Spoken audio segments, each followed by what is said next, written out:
घुटनों की समस्या, घुटनों में दर्द, जोड़ों में दर्द, ये बहुत आम समस्या हो गई है।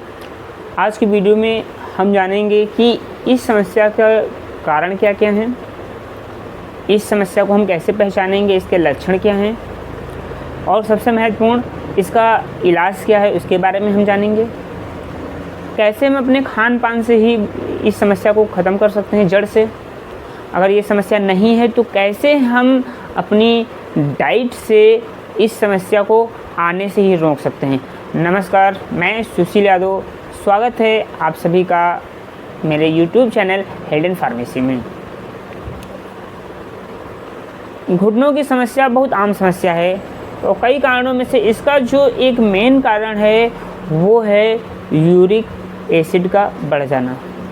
यूरिक एसिड क्यों बढ़ जाता है उसके बारे में चर्चा करेंगे। यूरिक एसिड की नॉर्मल रेंज महिला और पुरुष में क्या है उसके बारे में बात करेंगे इस वीडियो में।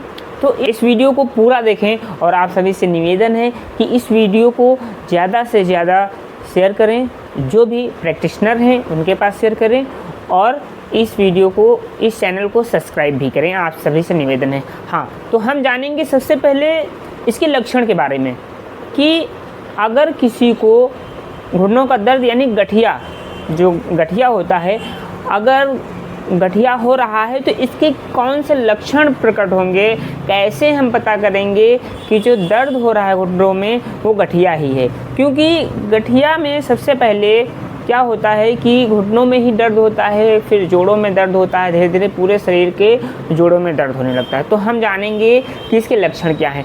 तो सबसे पहला इसका जो लक्षण है वो है यूटीआई इन्फेक्शन, यानी बार बार पेशाब में संक्रमण हो जाना। अगर कोई व्यक्ति है, चाहे वो महिला हो चाहे पुरुष हो, अगर बार बार उसके पेशाब में संक्रमण हो जाता है तो आप समझ सकते हैं फिर आपको ज़रूरी हो जाता है गठिया का यानी यूरिक एसिड का चेकअप करवाना। अगर ये समस्या बार बार हो रही है तो आपका यूरिक एसिड बढ़ा हो सकता है। दूसरा रीज़न जो है जोड़ों में सूजन आ जाना। अगर आपके जोड़ों में सूजन आ रही है, दवाई लेने के बाद ठीक हो जा रही, फिर से आ रही है, तो आप अपना तुरंत यूरिक एसिड चेक कराइए। यूरिक एसिड आपका बढ़ा हो सकता है, इस वजह से भी संभावना है कि आपके जो जोड़ों में सूजन है और दर्द बना हुआ है। तीसरा इसका जो कारण है वो हो सकता है हमारी किडनीज़ का प्रॉपर्ली वर्क ना करना। हमारी बॉडी के अंदर जो भी टॉक्सिन्स होते हैं वो किडनी क्या करती है, फिल्टर करके हमारी बॉडी से बाहर निकालती है। अगर किडनी प्रॉपर्ली वर्क नहीं कर रही है तो हमारी बॉडी में धीरे धीरे क्या होगा, यूरिक एसिड जमा होता रहेगा और जो जोड़ होते हैं वहाँ पे जमा हो जाएगा, उसके क्रिस्टल्स जमा हो जाएंगे, तो वहाँ सूजन भी आएगी और दर्द भी होगा। नेक्स्ट इसका लक्षण क्या है, अनएक्सप्लेन्ड वीकनेस। अगर हमको ऐसी वीकनेस है, पूरा शरीर हमारा दर्द करता है, बहुत कमज़ोरी सी महसूस होती है, लेकिन समझ में नहीं आ रहा है कि इसका कारण क्या है। हमें बहुत कमज़ोरी तो महसूस हो रही है, हम थोड़ा सा काम करते हैं थक जाते हैं, हम जीने चढ़ते हैं थक जाते हैं, हम कोई थोड़ा सा बोझा उठाते हैं थक जाते हैं और हमें समझ में नहीं आ रहा है कि ऐसा क्यों हो रहा है। तो ये भी यूरिक एसिड बढ़ने के कारण हो सकता है। आपको तुरंत आपके यूरिक एसिड की जांच करवानी चाहिए। तो ये कुछ लक्षण हैं यूरिक एसिड अगर आपका बढ़ रहा है उसको पहचानने का, यानी गठिया होने का। अगर इनमें से कोई सिम्टम्स आपको दिखाई देता है तो आप तुरंत अपने डॉक्टर से संपर्क करें और यूरिक एसिड का जांच करवाएं। ये तो था लक्षण। अब हम जानेंगे इसके कारणों के बारे में कि जो यूरिक एसिड बढ़ता है, आपने लक्षण जान लिया, अब इसके कारण भी जानिए कि यूरिक एसिड बढ़ने के कारण कौन कौन से हैं। तो यूरिक एसिड बढ़ने का जो सबसे पहला कारण है वो है आपका खान पान। आप फास्ट फूड खाते हैं, आप खाना जो खाते हैं टेस्ट के लिए खाते हैं। अगर आप टेस्ट के लिए खाएंगे खाना तो उसमें ज़्यादा से ज़्यादा खाना जो होगा वो अनहेल्दी होगा, आपके लिए नुकसानदायक होगा, जिसमें से पहले आप क्या जाते हैं फास्ट फूड, और सबसे ज़्यादा आप उसी को पसंद करते हैं केवल स्वाद के लिए। अगर इस तरह का खाना आप खाते हैं, आपकी डाइट अच्छी नहीं है, तो बहुत ज़्यादा चांस हो जाते हैं यूरिक एसिड बढ़ने के। ये पहला कारण हो गया। दूसरा कारण क्या है, पानी कम मात्रा में पीना। अगर आप पानी कम मात्रा में पिएंगे तो पानी का उत्सर्जन भी कम होगा और फिल्ट्रेशन भी कम होगा। जब फिल्ट्रेशन कम होगा तो हमारी बॉडी से जो टॉक्सिन पदार्थ हैं वो कम निकलेंगे और यूरिक एसिड की मात्रा जो है वो क्या होगी, बढ़ती चली जाएगी। नेक्स्ट रीज़न क्या हो सकता है, आपकी किडनी का प्रॉपरली वर्क ना करना, जो आपने लक्षण में भी अभी देखा था, लक्षण में भी मैंने बताया था। और कारण भी इसका ये है कि किडनी, एक जितने भी कारण उनमें से एक ये भी कारण है कि किडनी का प्रॉपरली वर्क ना करना। तो ये इसके कुछ मेन कारण है यूरिक एसिड बढ़ने के, और भी कारण हैं लेकिन ये जो हैं कुछ मेन कारण हैं। तो आपने लक्षण जान लिया कि यूरिक एसिड बढ़ने के लक्षण क्या हैं, आपने कारण जान लिया कि कौन कौन से ऐसे कारण हैं जिनकी वजह से यूरिक एसिड बढ़ रहा है। अब हम जानेंगे जो सबसे महत्वपूर्ण है ट्रीटमेंट के बारे में। आप इस ट्रीटमेंट को अच्छे से समझिएगा। अगर आपको गठिया की शिकायत है तो आपकी वो शिकायत तुरंत दूर हो जाएगी। तुरंत का मतलब है कि आपको पूरा कोर्स लेना पड़ेगा। आपको समस्या कितनी है उस पर निर्भर करता है कि आपको दवाएं कितनी खानी पड़ेंगी, और इसमें आपको आयुर्वेदिक दवाई लेनी पड़ेगी। एलोपैथ तो लेना ही पड़ेगा क्योंकि हमें इंस्टेंट रिलीफ चाहिए। बहुत ज़्यादा दर्द हो रहा है जोड़ों में, तो उससे आराम पहुंचाने के लिए हमें एलोपैथ का तो सहारा लेना ही पड़ेगा, लेकिन साथ में आपको आयुर्वेद भी लेना पड़ेगा।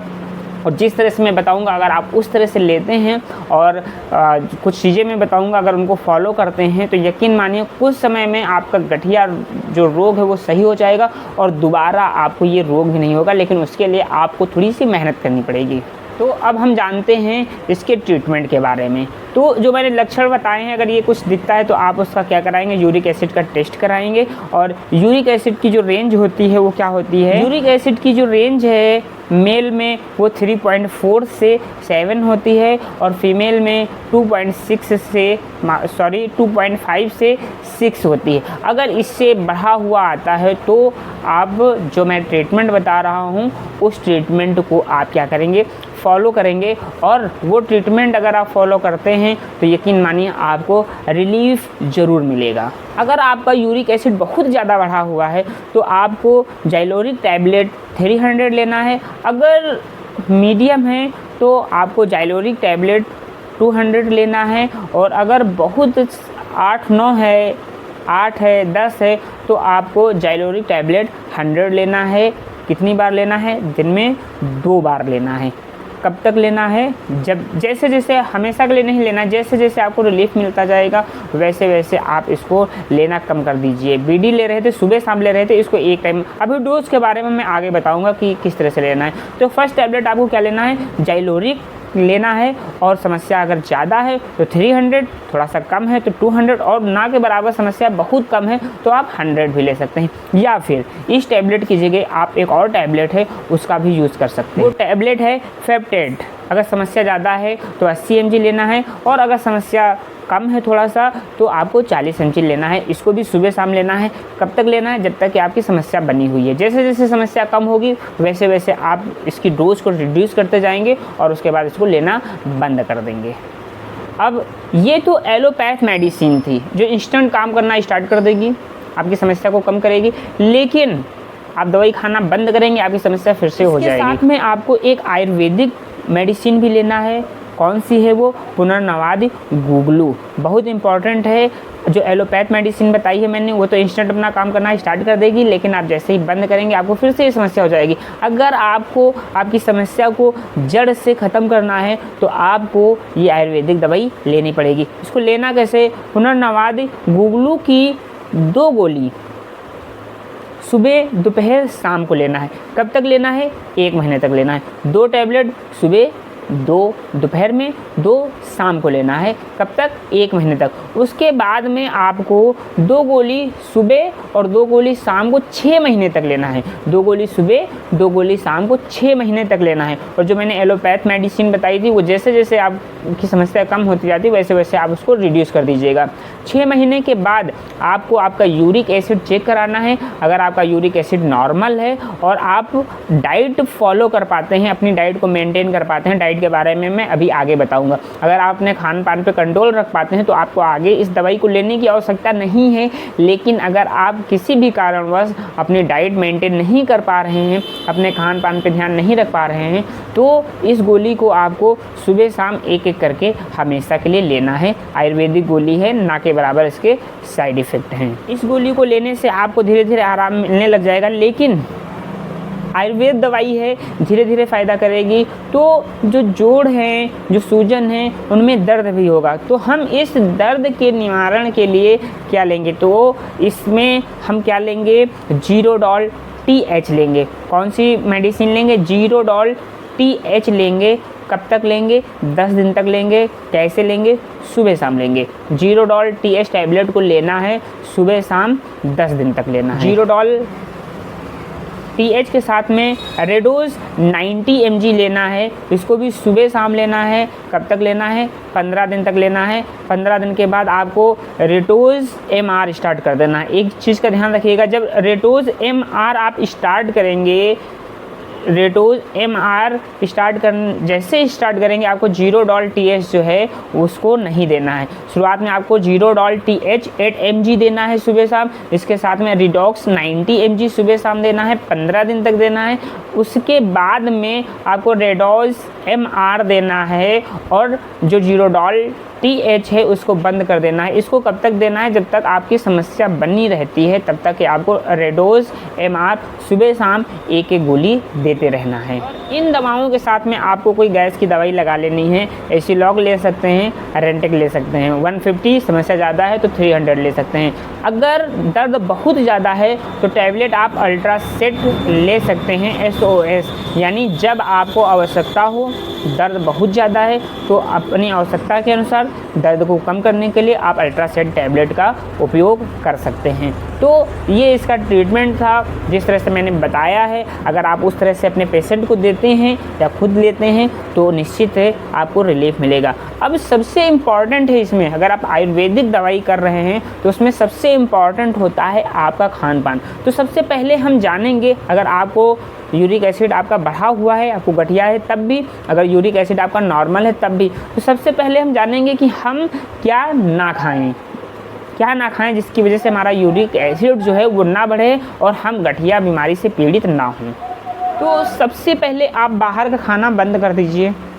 बाहर का खाना जो होता है वो बहुत ज़्यादा नुकसानदायक होता है। आपको गठिया ही नहीं, आपका यूरिक एसिड ही नहीं बढ़ेगा और भी ढेर सारी समस्याएं हो जाएगी। सबसे पहले आपको बाहर का खाना बंद करना है, आपको लाल मांस खाना बंद कर देना है, आपको मछली खाना बंद करना है, आपको अंडे खाना बंद कर देना है, चावल खाना बंद कर देना है, आपको दालें खाना बंद कर देना है और वो सारे प्रोडक्ट आपको खाने बंद कर देने हैं जो चिकने होते हैं। इन चीज़ों को आपको बिल्कुल भी नहीं खाना है। अगर आपका यूरिक एसिड बढ़ा हुआ है, अगर आप इन चीज़ों का सेवन करते हैं तो आपका यूरिक एसिड जल्दी कंट्रोल में नहीं आएगा। तो सबसे पहले इन चीज़ों को खाना बिल्कुल बंद कर दीजिए। बाहर का जो आप खाते हैं उसको खाना बंद कर दीजिए। कभी कभार मन करता है तो घर पे बना के खा लीजिए, वरना पूरी तरीके से इन चीज़ों को अवॉइड ही कर दीजिए। फास्ट फूड को पूरी तरीके से अवॉइड कर दीजिए। ये तो था कि हम क्या ना खाएँ। अब हम क्या खाएँ जिसकी वजह से अगर हमारा यूरिक एसिड बढ़ा हुआ है तो हेल्प मिले, मदद मिले हमारे शरीर को यूरिक एसिड को कम करने में। तो सबसे पहले आपको अखरोट की गिरी जो होती है उसको खाना शुरू कर देना है।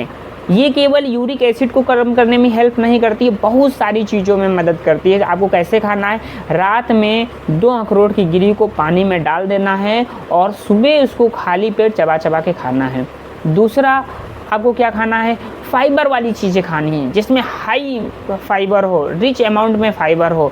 जैसे हो गया आपका ओट्स, हो गया बीन्स, हो गए इसबगुल, हो गया, ये सारी चीज़ें आप खाना स्टार्ट कर दीजिए। इसमें बहुत रिच अमाउंट में क्या होता है, आपको फाइबर मिलता है और फाइबर आपका बहुत ज़्यादा हेल्प करेगा आपका यूरिक एसिड मेंटेन करने में। आपका यूरिक एसिड अगर बढ़ा हुआ है तो उसको कम करने में। पानी अधिक से अधिक पिएँ, जितना ज़्यादा हो सके उतना ज़्यादा पानी पिएँ।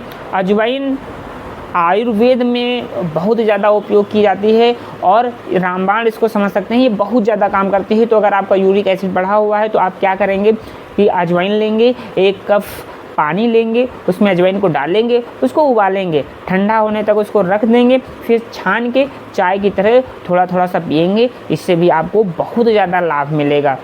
आपको हरी सब्जियां ज़्यादा से ज़्यादा खानी है और आपको अपने खाने में फ्रूट्स को भी क्या करना है, लेना है। तो ये सारी अगर चीज़ें खाते हैं और जो चीज़ें बिल्कुल नहीं खानी है उनको ध्यान रखते हैं, यानी अपने खान पान पे अपनी डाइट को मेंटेन रखते हैं, और अगर आपका यूरिक एसिड बढ़ा हुआ है तो आपका यूरिक एसिड पूरी तरीके से क्या हो जाएगा, कंट्रोल में आ जाएगा, और आपको जो घुटनों में दर्द, जोड़ों में दर्द, ये सारी समस्याएं बनी हुई हैं तो वो समस्याएं धीरे धीरे जो हैं वो ख़त्म हो जाएंगी।